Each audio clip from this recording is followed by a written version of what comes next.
I am here on a personal basis, and I am here as an academic professor, amateur, an academic amateur.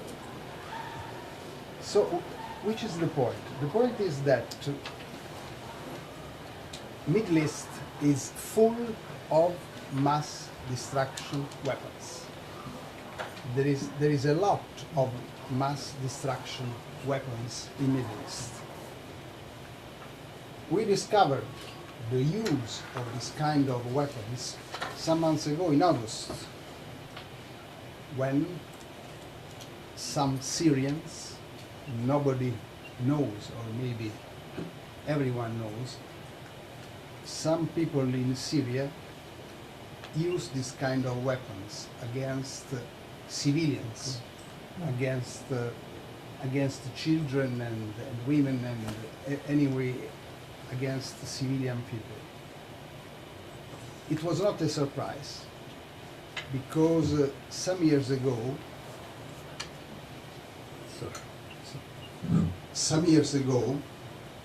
Iraq used this kind of weapons against Iran during the Iraq-Irani war in the 80s, and I was there.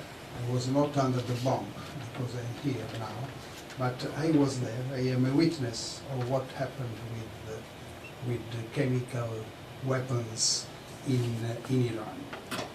So it's not a surprise that this type of weapons do exist, and there are several stockpiles of this kind of weapons somewhere in the desert. But the main mass destruction weapon is not chemical weapon, it's nuclear weapon. Nuclear weapon is the most powerful, the most destructive weapon we know in the history. Nuclear weapons were used once in the history, or twice in the history, in Japan. And we hope that they will never be used since then. This is our hope.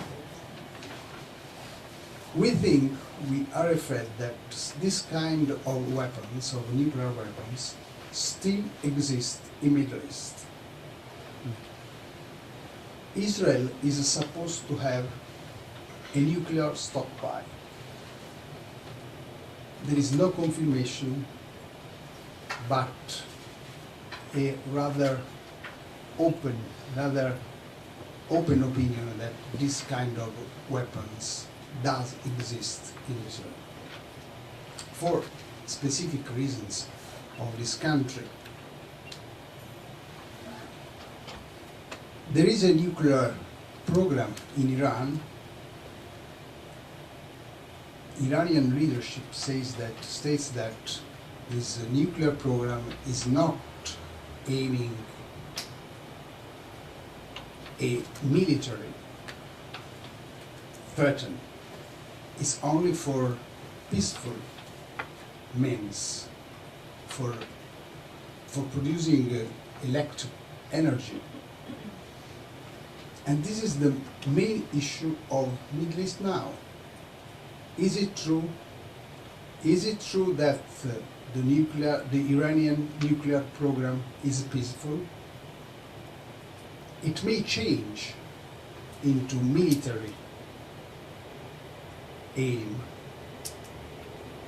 It seems now that the present Iranian president, Rouhani, stated in a very open way the strategy of smiling he formed with Obama, the President of the United States, the negotiations with the 5+1, I mean the 5 permanent members of the Security Council plus Germany are going on in a certain way.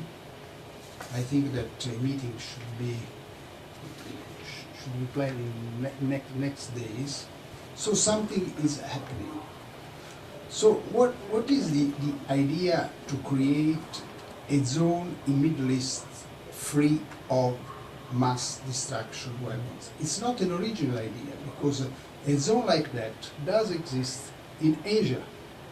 Another zone does exist in Latin America. The Tlatelolco, I think to pronounce it in a proper way, Tlatelolco Agreement, which was concluded in Latin America for that.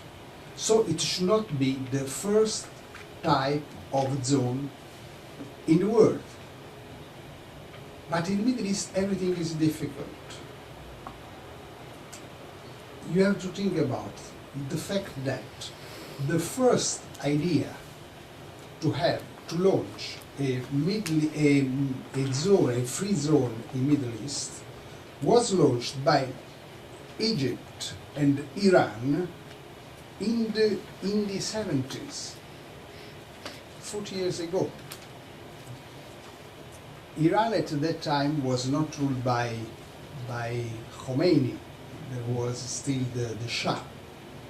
But Iran repeated the same démarche even later. And there is a long story about the zone. If you want, you can read my paper, so I am not repeating the story of the zone. What I want to say that the last purpose of the zone is that we should have a conference in order to create the zone.